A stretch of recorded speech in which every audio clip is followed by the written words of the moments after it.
Assalamualaikum warahmatullahi wabarakatuh. Selamat pagi kepada Bapak dan Ibu. Semoga kita dalam keadaan sehat walafiat dan dalam lindungan Allah Subhanahu wa taala. Amin ya rabbal alamin. Izinkan saya Ilat Aryasi BP 1810811026 mempresentasikan proposal penelitian saya yang berjudul Pola Merantau Perempuan Minangkabau, studi kasus Jorong Tapeng Kandi Nagari Salere Aie. Terima kasih saya ucapkan kepada dosen pembimbing serta Bapak dan Ibu yang telah hadir di acara di seminar proposal saya pada hari ini. Selanjutnya yaitu latar belakang. Menurut Gusti Anam dalam bukunya yang berjudul Kamus Sejarah Minangkabau, ada dua pengertian merantau. Yang pertama, merantau dipahami sebagai pergi meninggalkan kampung halaman untuk berbagai keperluan serta dia terbelakang oleh beberapa faktor. Yang kedua, merantau sebagai perubahan pemikiran atau transformasi pemikiran satu kondisi ke kondisi lain. Dari sudut pandang sosiologi, ada 6 unsur pokok merantau. Yang pertama yaitu pergi meninggalkan kampung halaman. Yang kedua, dengan kemauan sendiri. Yang ketiga, untuk jangka waktu yang lama. Dan yang keempat, dengan tujuan mencari penghidupan, menuntut ilmu dan mencari pengalaman. Yang kelima, biasanya dengan tujuan untuk kembali pulang. Dan yang keenam, merantau ialah lembaga sosial yang membudaya. Di Minangkabau sendiri memiliki nilai kearifan lokal tentang anjuran merantau, mengadu nasib, dan kembali pulang membawa kesuksesan.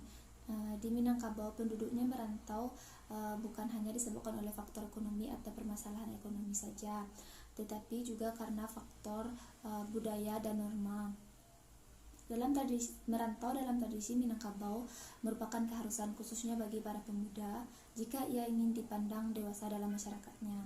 Sebagai bagian dari kebudayaan Minangkabau, dorongan merantau dinyatakan dalam pepatah adat yang berbunyi karatau madang dahulu babua babungo balun, karantau bujang dahulu di rumah babungo balun, yang artinya itu jika di kampung halaman belum bisa berbuat banyak untuk orang banyak, sebaiknya merantau dahulu. Selain karena faktor budaya dan norma tadi, merantau juga disebabkan karena faktor ekonomi, faktor pendidikan, dan faktor sosial lainnya. Dalam zaman sekarang merantau bukan hanya dilakukan oleh laki-laki saja, tapi juga dilakukan oleh perempuan. Yang semestinya perempuan itu kan di Minangkabau sendiri itu mengandung sistem matrilineal, yang mana yang mana perempuan itu penghuni rumah gadang, mewarisi harta warisan, menjaga harta pusaka dari orang tuanya. Tetapi sebaliknya di zaman sekarang ini tidak hanya laki-laki saja yang melakukan merantau, tapi juga perempuan.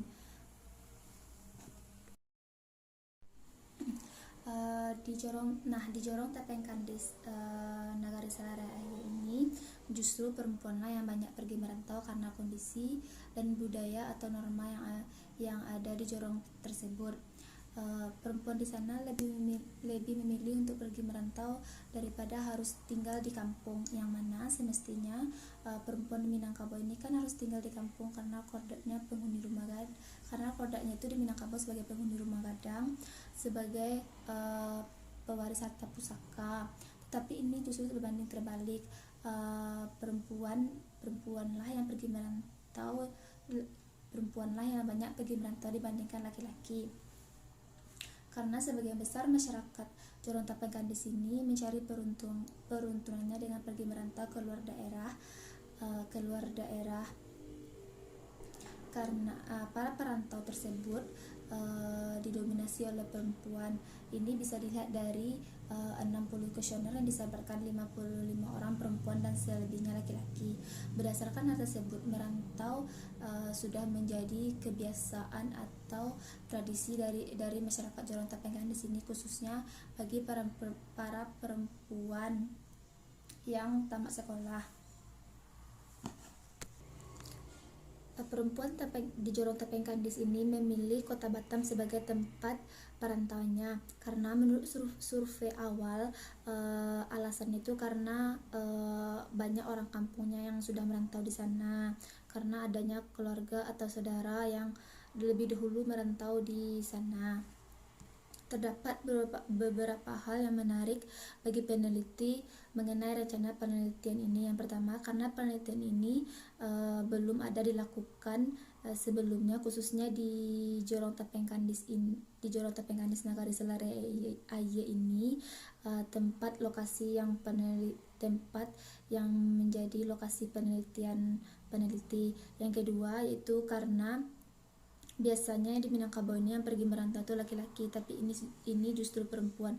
Jadi menarik bagi peneliti untuk melihat bagaimana pola merantau perempuan di Minangkabau, khususnya di Jorong Tepeng Kandis ini. Yang ketiga itu daya tarik dan daya dorong yang menyebabkan perempuan ini memilih merantau.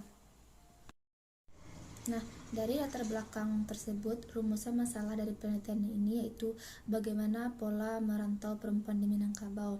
Dan tujuan dari penelitian ini yaitu yang pertama, untuk mendeskripsikan alasan perempuan memilih merantau. Yang kedua, untuk mendeskripsikan faktor penarik dan pendorong yang menyebabkan perempuan memilih merantau. Dan yang ketiga yaitu mendeskripsikan tujuan dari perempuan memilih merantau. Manfaat penelitian. Yang pertama, manfaat akademik, yaitu hasil penelitian ini bisa menjadi bahan masukan bagi peneliti lainnya yang berhubungan dengan masalah perempuan yang pergi merantau, khususnya terkait pola merantau perempuan di Minangkabau. Yang kedua yaitu memberikan pengetahuan baru dan kajian sosiologis terhadap pola merantau perempuan di Minangkabau. Manfaat praktisnya itu yang pertama, diharapkan mampu meningkatkan perhatian pemerintah terhadap para perantau khususnya wanita. Dan yang kedua, sebagai salah satu syarat untuk mendapatkan gelar S1 di jurusan Sosiologi Fakultas Ilmu Sosial dan Ilmu Politik. Selanjutnya tinjauan pustaka, yaitu yang pertama konsep pola merantau. Eklos dan Sadili dalam Kato 2005, rantau pada mulanya berarti garis pantai, daerah aliran sungai dan negara-negara lain. Kata kerja rantau yaitu merantau, berarti pergi ke negara lain, meninggalkan kampung halaman, berlayar melalui sungai dan sebagainya. Dalam hubungannya dengan Minangkabau, kata ini selalu dipahami dalam arti yang kedua, yaitu pergi meninggalkan kampung halaman untuk mencari kekayaan, ilmu pengetahuan dan kemasyhuran. Merantau juga bisa dikatakan sebagai perubahan pemikiran atau transformasi pemikiran dari satu kondisi ke kondisi lain. Dalam buku Montar Naim menyebutkan selama ini kata merantau masih melekat ialah merantau dengan kemauan sendiri dan dengan tujuan untuk mencari penghidupan, menuntut ilmu atau mencari pengalaman dengan waktu yang tidak ditentukan. Begitu juga dengan niat yang dipasangkan untuk pergi merantau. Pola adalah sesuatu yang dilakukan secara berulang-ulang, sehingga pola merantau adalah kegiatan merantau yang dilakukan secara berulang-ulang, yang dilakukan dua atau lebih. Yang kedua yaitu perempuan di Minangkabau. Minangkabau erat hubungannya dengan kebudayaan. Di Minangkabau ada yang namanya kebudayaan tentang kedudukan laki-laki dan kebudayaan tentang kedudukan perempuan. Kebudayaan Minangkabau khususnya tentang perempuan, banyak ungkapan yang melambangkan tingginya peran dan kedudukan perempuan di Minang. Perempuan dilambangkan sebagai limpape, rumah nagadang, sumara anjuran tinggi, dan khususnya bagi perempuan yang dewasa atau kaum ibu digunakan istilah budak anduang. Padusi atau perempuan di Minangkabau memiliki posisi sebagai pewaris harta pusaka atau harta pusako, di mana mengikuti garis keturunan ibu atau matrilineal, di mana seluruh harta pusaka diwariskan kepada anak perempuan. Perempuan juga sebagai penghuni rumah gadang, di mana di rumah gadang perempuan memiliki bilik atau kamar, sedangkan anak laki-laki tidak memiliki bilik atau kamar. Anak laki-laki disuruh tidur di masjid. Jadi karena posisi dan garis keturunan matrilineal ini yang berlaku di Minangkabau membuat anak laki-laki diharuskan pergi merantau untuk mencari peruntungan, mencari pengalaman dan mencari uang, karena anak laki-laki di Minangkabau tidak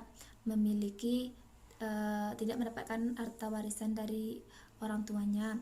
Berbanding terbalik dengan perempuan justru mendapatkan harta warisan dari orang tuanya. Perempuan dianjurkan tinggal di kampung halaman karena untuk menjaga rumah gadang dan menjaga harta warisan dari orang tuanya. Selanjutnya yaitu teori push and pull factor. Penelitian ini menggunakan teori push and pull factor dari Montar Naim. Yang pertama itu faktor pendorong atau push factor. Bagiannya itu ada faktor budaya. Dorongan budaya yang ada di Minangkabau ini menjadi faktor yang menyebabkan terjadinya merantau, di mana di Minangkabau merantau bukan hal yang baru lagi, khususnya bagi laki-laki. Merantau adalah hal yang wajib mereka lakukan. Montar Naim menganggap bahwa struktur keluarga matrilineal sebagai salah satu faktor yang mendorong orang Minang melakukan migrasi atau merantau. Ayah dalam sistem matrilineal bukanlah anggota dari garis keturunan anak-anaknya. Dia dipandang sebagai tamu dalam keluarganya. Tujuan utamanya itu untuk memberikan keturunan, kalau ia ingin memutuskan untuk mengolah lahan dari garis keturunan ibunya, ia sebagai penyedia atau pekerja bagi hasil. Dan juga dari review jurnal yang saya baca, salah satunya jurnal Muhammad Ikhwanus Solik dan kawan-kawan 2016 Universitas Bariwijaya. Penelitian itu juga menyebutkan bahwa faktor budaya menjadi faktor pendorong terjadinya merantau di daerah yang dia teliti, di mana di situ ia menyebutkan bahwa kegiatan merantau itu dilakukan secara turun-temurun oleh keluarganya, dan bahkan ada keluarga yang mewajibkan untuk mengharuskan pergi merantau. Selanjutnya yaitu tekanan ekonomi. Tekanan ekonomi ini juga menjadi faktor pendorong terjadinya merantau. Misalnya di negari orang yang bergantung kegiatan pertanian dan sawah seperti nanam sayur, tebu, tembakau, kopi, kulit manis, cengkeh dan lain-lain, atau kepada industri rumah. Seperti halnya dengan pertanian bersawah, persoalan yang sama timbul, yaitu apakah kegiatan-kegiatan demikian sanggup menunjang kelangsungan hidup orang kampung itu atau tidak. Jelas di sini dorongan untuk pergi merantau lebih besar di negara ini, di mana kegiatan itu tidak terdapat atau tidak cukup untuk memenuhi kebutuhan atau kelangsungan hidup mereka. Kira-kira demikianlah yang terjadi contohnya tuh kira-kira demikianlah yang terjadi dengan penduduk yang sulit air seperti meninjau dan Sikara. Mereka yang lebih dahulu merantau dan pergi dengan jumlah yang besar. Dan itu juga lah yang terjadi di daerah Dorong Tepeng Kandis, di mana pekerjaan yang tersedia yaitu lebih banyak untuk laki-laki seperti buruh sawit, buruh tani. Jadi kondisi inilah yang membuat para perempuan untuk memilih untuk melakukan merantau dengan tujuan mencari pekerjaan. Dan juga dari review jurnal yang saya baca, jurnal Sita Oktavia, Titik Sumarti dan Nurmala Panjaitan Dengmas Institut Pertanian Bogor, di penelitian itu juga menjelaskan bahwa tekanan ekonomi menjadi alasan orang melakukan merantau. Di penelitian ini salah satu respondennya menyatakan karena alasan ekonomi ia sekeluarga pergi merantau untuk mencari pekerjaan yang lebih menjanjikan di kota Jakarta yang menjadi kota tujuan rantaunya. Selanjutnya yaitu faktor pendidikan. Faktor pendidikan juga menjadi salah satu faktor pendorong terjadinya merantau. Di mana karena cerita-cerita tentang kemajuan dan keberhasilan yang terdengar dalam pencapaian pendidikan oleh para pelajar di rantau, orang mendorong yang muda-muda untuk mengikuti jejak langkahnya. Faktor pendidikan ini menjadi faktor pendorong yang terbesar terjadinya merantau, karena seperti kayak ingin kuliah di universitas yang lebih bagus, universitas yang fasilitasnya lebih lengkap, itu yang ada di daerah-daerah luar, mendorong para pelajar untuk melakukan merantau dengan tujuan ingin menuntut ilmu.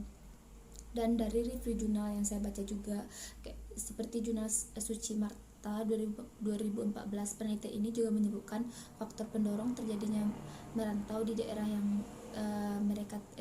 yang ia teliti, juga menyebutkan faktor pendidikan menjadi salah satu faktor pendorongnya. Contohnya, ia menjelaskan, informan yang bernama Riko menyebutkan bahwa ia ingin pergi merantau karena ingin melakukan kuliah jurusan pertanian di Unpad.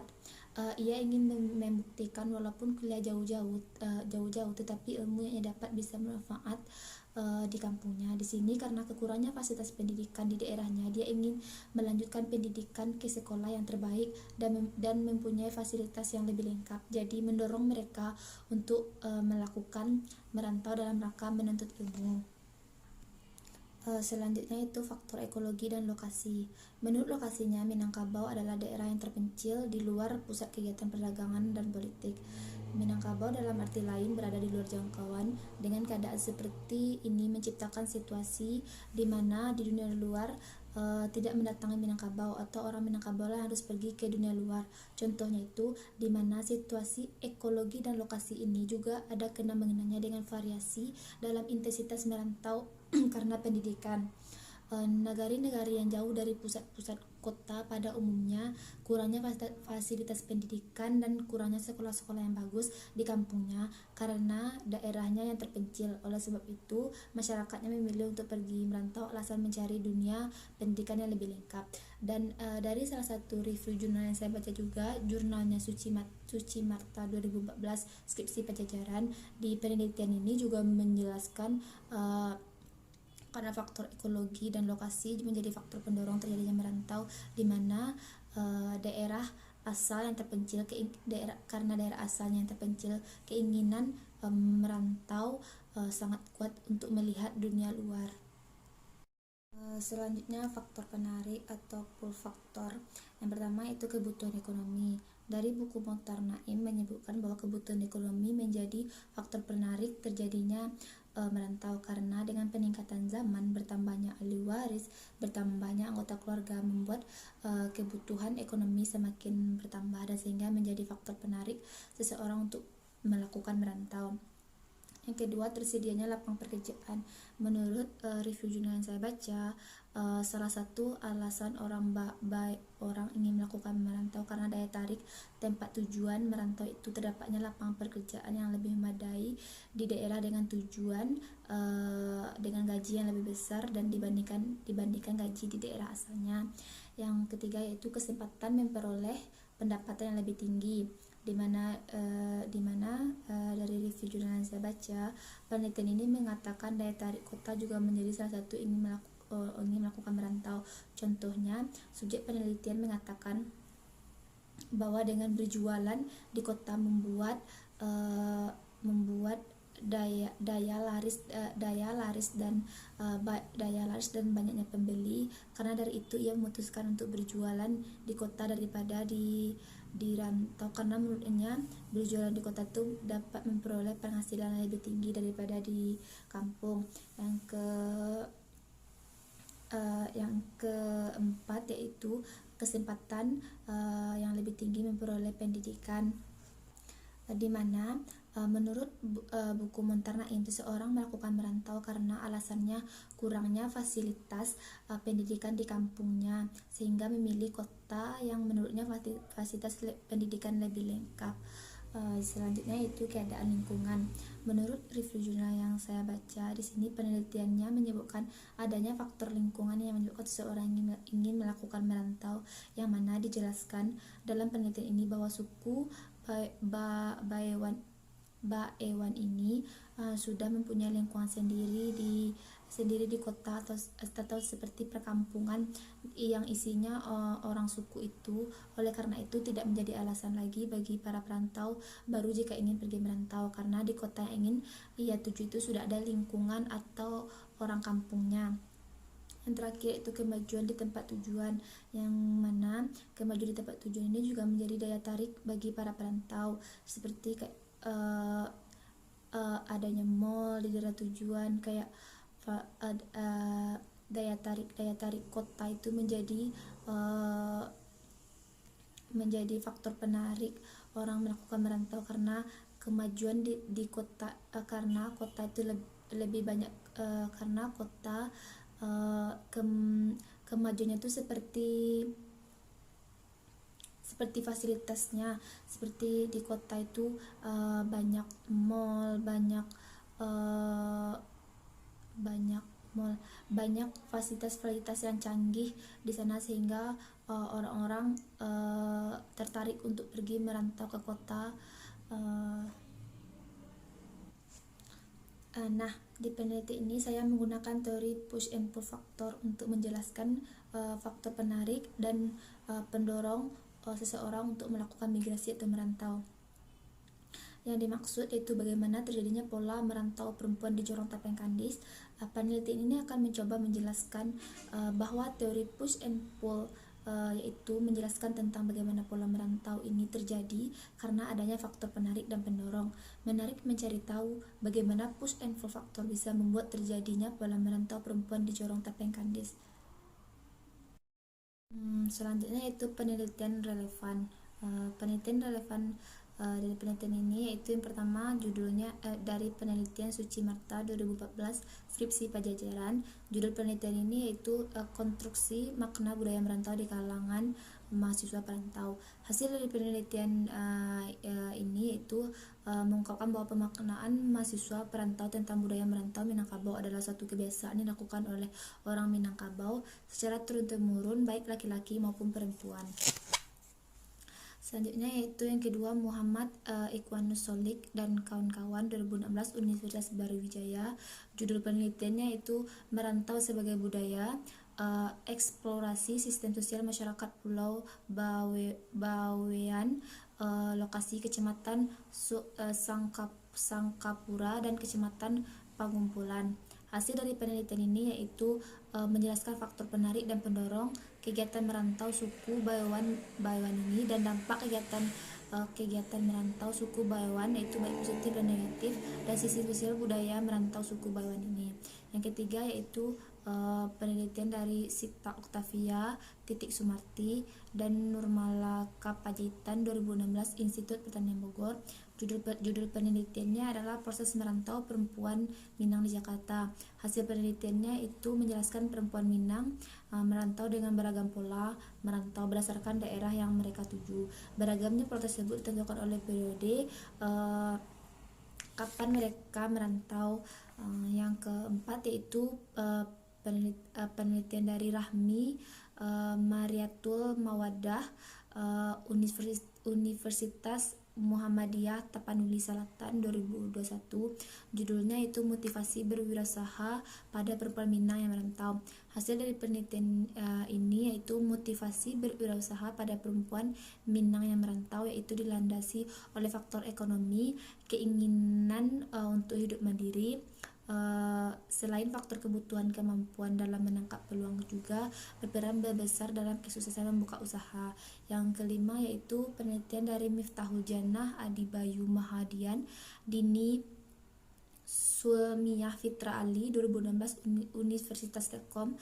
Judul penelitiannya yaitu Konstruksi Makna Merantau pada Perempuan Perantau Minangkabau. Studi kasus yaitu Fenomenologi pada mahasiswa perantau Minangkabau Universitas Telkom. Hasil dari penelitiannya yaitu adalah merantau dapat merubah sikap informan, sikap terhadap diri, terhadap keluarga dan budaya Minangkabau. Motif merantau muncul karena pengaruh faktor pengalaman masa lalu yang dialami oleh informan. Selanjutnya yaitu metode penelitian. Yang pertama, pendekatan penelitian. Pendekatan digunakan dalam penelitian ini adalah pendekatan kualitatif. Adalah pendekatan dilakukan dengan mempelajari berbagai hal atau berbagai fenomena dan berusaha mendapatkan pemahaman tentang hal-hal atau fenomena tersebut. Penelitian kualitatif adalah salah satu prosedur penelitian yang menghasilkan data deskriptif berupa ucapan atau tulisan dan perilaku orang-orang yang diamati. Penelitian kualitatif menggunakan paradigma alamiah, yaitu yang artinya penelitian ini punya asumsi bahwa kenyataan empiris terjadi dalam suatu konteks sosiokultural yang saling terkait satu sama lainnya. Tipe penelitian yang saya lakukan adalah penelitian deskriptif. Artinya peneliti akan mencoba menjelaskan, mendeskripsikan suatu fenomena. Selanjutnya, informan penelitian. Untuk memperoleh data dari informasi terkait penelitian ini, maka peneliti menggunakan informan sebagai subjek penelitian. Informan adalah orang yang memberikan informasi tentang situasi dan kondisi latar penelitian. Informan terbagi dua, yaitu informan pelaku dan informan pengamat. Informan pengamat adalah informan yang memberikan informasi tentang orang lain atau suatu hal kepada peneliti. Informan ini dapat berupa orang yang tidak diteliti, dengan kata lain orang lain yang mengetahui orang yang kita teliti atau pelaku yang kita teliti. Sedangkan informan pelaku adalah informan yang memberikan keterangan tentang dirinya, tentang perbuatannya, tentang pemikiran, tentang interpretasi atau pengetahuannya. Dalam penelitian ini, yang menjadi informan pelaku adalah keluarga dari para perantau di Joro Tepeng Kandis, Nagari Selere Aiya. Sedangkan menjadi informan pengamat adalah beberapa perantau yang berasal dari Joro Tepeng Kandis. Cara yang dilakukan dalam menentukan informan adalah metode purpose sampling, yaitu para informan yang dicari berdasarkan kriteria tertentu yang telah ditetapkan oleh peneliti, serta keberadaan mereka diketahui oleh peneliti. Dalam penelitian ini, beberapa kriteria yang ditetapkan oleh peneliti untuk dijadikan informan adalah masyarakat Tepeng Kandis yang memilih merantau ke luar daerah Tepeng Kandis. Peneliti juga akan melakukan teknik triangulasi untuk mendapatkan informasi dari sumber-sumber yang punya posisi sosial berbeda. Peneliti akan memperoleh informasi dari masyarakat Jorong Tepeng Kandis. Selanjutnya, data yang diambil. Pada penelitian kualitatif, data yang dikumpulkan adalah berupa kata-kata tertulis maupun lisan, dan perbuatan manusia tanpa adanya upaya untuk mengangkakan data yang telah diperoleh. Peneliti tidak memerlukan angka karena memang kata-kata dan perbuatan manusia lah yang diperlukan dalam analisis dalam penelitian ini. Dalam penelitian kualitatif, terdapat dua sumber data. Yang pertama, primer dan sekunder. Primer merupakan informasi atau data yang didapat langsung dari informan penelitian, seperti hasil wawancara yang dilakukan dalam penelitian yang berdasarkan tujuan penelitian dan rumusan masalah. Data primer dari penelitian ini adalah hasil wawancara dari para informan atau para perantau. Sedangkan data sekunder adalah sumber data yang tidak langsung memberikan data kepada pengumpulan data, misalnya lewat orang lain atau dokumen. Data sekunder penelitian ini adalah keluarga dari si perantau. Selanjutnya yaitu teknik pengumpulan data. Teknik yang digunakan untuk mengumpulkan data dalam penelitian ini adalah menggunakan teknik observasi, pengamatan, dan wawancara. Menurut Nana Sudjana, observasi adalah pengamatan dan pencatatan yang sistematif terhadap gejala-gejala yang diteliti. Tujuan dari dilakukan observasi ini adalah memberikan gambaran yang jelas tentang kondisi dan kegiatan yang dilakukan dalam objek penelitian. Sedangkan teknik wawancara adalah teknik pengumpulan data dengan melakukan proses tanya jawab lisan yang berlangsung satu arah. Artinya pertanyaan datang dari pihak yang mewawancarai dan jawaban diberikan oleh yang diwawancarai. Dalam proses pengumpulan data pada penelitian ini menggunakan metode wawancara mendalam dan wawancara terstruktur. Wawancara mendalam merupakan proses menggali informasi secara mendalam, terbuka, bebas dan masalah dan fokus penelitian dan diarahkan pada pusat penelitian. Wawancara terstruktur adalah pertanyaan-pertanyaan mengarahkan jawaban dan pola pertanyaan yang dikemukakan. Selanjutnya yaitu unit analisis. Unit analisis berhubungan dengan pemilihan siapa dan apa yang akan diteliti dalam upaya memahami permasalahan yang menjadi tujuan dari penelitian. Unit analisis dalam penelitian sosial bisa berupa individu ataupun kelompok sesuai dengan fokus penelitiannya. Nah, unit analisis dari penelitian ini adalah individu yang pergi merantau keluar dari Jorong Tapeng Kandis karena penelitiannya akan mengkaji bagaimana pola merantau perempuan Minangkabau. Selanjutnya yaitu analisis data. Analisis data adalah proses pengujian sistematis terhadap data untuk menentukan bagian-bagiannya, hubungan di antara bagian-bagian, serta hubungan bagian-bagian itu dengan keseluruhan dengan cara mengkategorikan data dan mencari hubungan antara kategori. Analisis data merupakan aktivitas yang terus-menerus dilakukan dalam penelitian kualitatif. Dalam penelitian ini analisis data yang akan dilakukan adalah analisis data kualitatif menurut prinsip yang dibawakan oleh Miles dan Huberman. Miles dan Huberman membagi analisis data terdapat dikategorikan menjadi 3 tahap garis besar. Yang pertama kodifikasi data. Penulis menulis ulang catatan lapangan yang dibuat ketika melakukan wawancara kepada informan. Kemudian catatan lapangan tersebut diberikan kode atau tanda untuk informasi yang penting, sehingga peneliti menemukan mana informasi yang penting dan tidak penting. Informasi yang penting yaitu informasi yang berkaitan dengan topik penelitian, sedangkan data yang tidak penting merupakan pernyataan informan yang tidak berkaitan. Hasil dari kegiatan tahap pertama ini adalah diperolehnya tema-tema atau klasifikasi dari hasil penelitian. Tema-tema atau klasifikasi itu mengalami penanaman oleh peneliti. Yang kedua yaitu tahap penyajian data. Sebuah tahap lanjutan analisis di mana peneliti menyajikan temuan penelitian berupa kategori atau pengelompokan. Miles dan Huberman menganjurkan untuk menggunakan matrik atau diagram untuk menyajikan hasil penelitian agar lebih efektif. Yang ketiga, menarik kesimpulan. Kegiatan dilakukan ketika menarik kesimpulan adalah interpretasi penulis atas temuan dari suatu wawancara atau dokumen. Setelah kesimpulan diambil, peneliti kemudian mengecek lagi kesahihan interpretasi dengan cara mengecek ulang proses coding atau penyajian data untuk memastikan tidak ada kesalahan yang dilakukan. Selanjutnya yaitu definisi operational concept. Ada beberapa konsep yang dipakai dalam penelitian ini.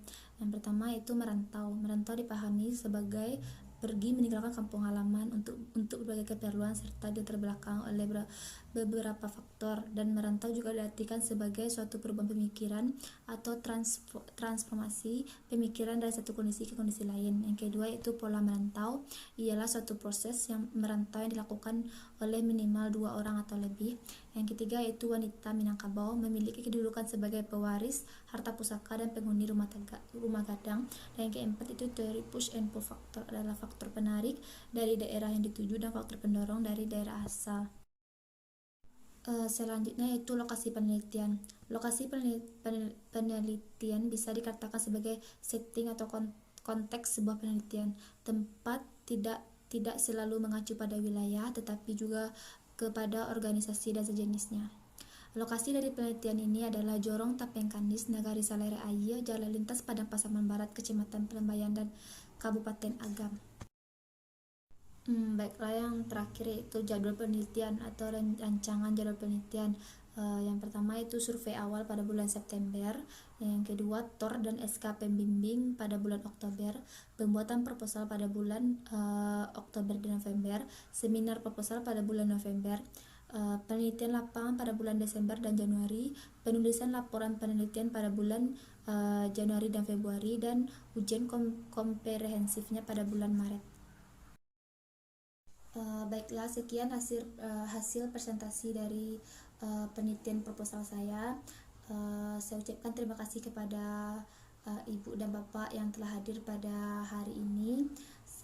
Terlebih dan terkurang saya mohon maaf. Assalamualaikum warahmatullahi wabarakatuh.